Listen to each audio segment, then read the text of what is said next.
आह्वान करता है कि हम एक भरोसे में बदलें। यह हम सभी के साथ मिलकर चलने का समय है और इसलिए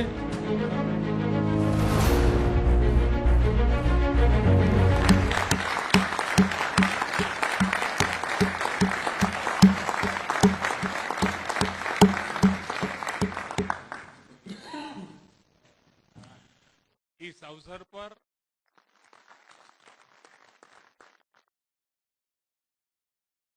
My last question is to you, sir. The head of China, the Chinese president, did not turn up for the G20 summit, and as well as the The Delhi Declaration is undoubtedly a diplomatic triumph for India. It's a good achievement because right until the G20 Summit was being convened, the widespread expectation was there would be no agreement, and that therefore a joint communique might not be possible. We might have to end up with a chairman's summary.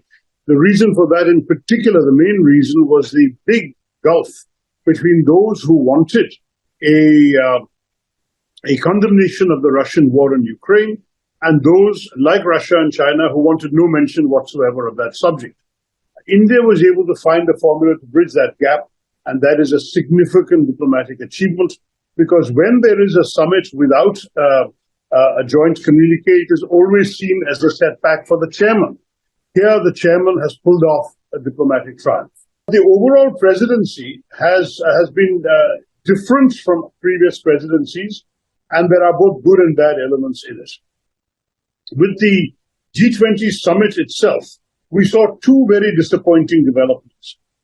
One was the complete exclusion of the public interest from the summit. You found, for example, the shutdown of Delhi for 3 days with great difficulties caused to daily wage workers and others who had no income for those days. The attempt to hide poverty rather than to deal with the poor and assist them during this difficult time.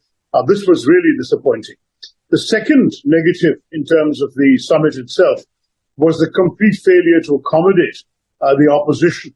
The same spirit of accommodation and conciliation that we saw in achieving the declaration was not extended in the domestic concept and the domestic context to Indians. The leader of the opposition was not invited.